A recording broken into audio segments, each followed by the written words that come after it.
दोस्तों, आज के हम इस वीडियो में देखेंगे कि अगर हमें एक एयर कंडीशनर हमारा जो है वो कितनी बिजली की खपत करता है तो हम उसको कैसे कैलकुलेट कर सकते हैं। इसको कैलकुलेट करने के लिए बहुत आसान तरीका है, तो आइए हम देखते हैं कि हम इसको कैसे कैलकुलेट कर सकते हैं।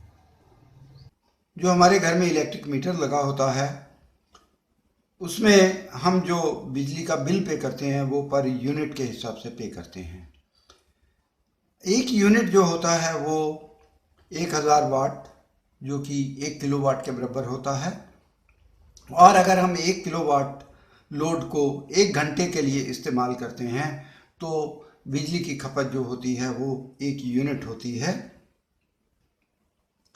अब अगर हम अपने एयर कंडीशनर की बात करें तो हर एक एयर कंडीशनर के ऊपर उसकी इलेक्ट्रिकल वाटेज लिखी होती है, और अगर ये वाटेज से हम सीधा सीधा भी कैलकुलेट कर सकते हैं, और अगर ये वाटेज नहीं लिखी है तो हम एक्चुअल वाटेज निकाल भी सकते हैं।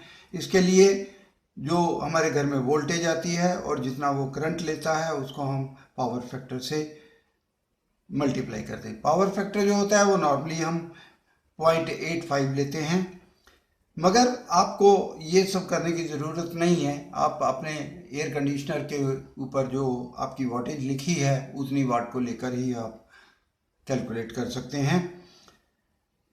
सपोज आपका एयर कंडीशनर जो है वो 1368 वाट का है, तो उसके अगर हम किलोवाट बनाए तो वो 1.368 किलोवाट हो जाता है।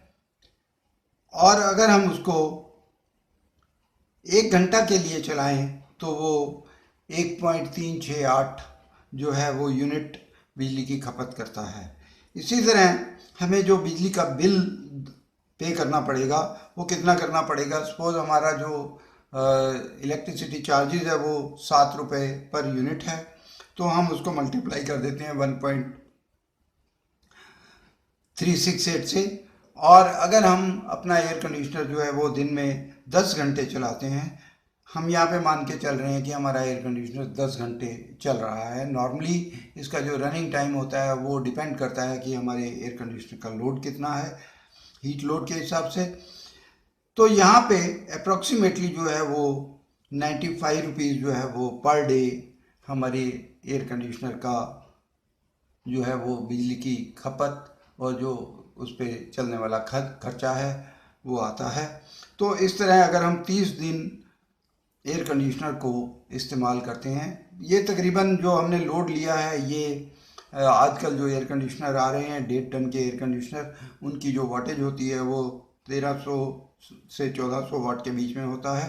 तो 2872 रुपये यहाँ पे आ रहा है, तो हम 2850-2900 रुपये के बीच में एक महीने में हम बिजली की खपत करते हैं। तो आपने देखा कि हम कितनी आसानी से ये पता लगा सकते हैं कि हमारा एयर कंडीशनर कितनी बिजली की खपत करता है, और इसके लिए अगर हमें कितने घंटे हम एसी चलाते हैं तो हमें कितना बिजली का बिल जो है वो देना पड़ता है। तो उम्मीद है आपको ये समझ में आ गया होगा। आपको अगर मेरा ये वीडियो अच्छा लगा है तो आप मेरे चैनल को सब्सक्राइब करें और कमेंट में लिखें अगर आपको कुछ भी और जानकारी चाहिए तो। धन्यवाद। Thank you very much.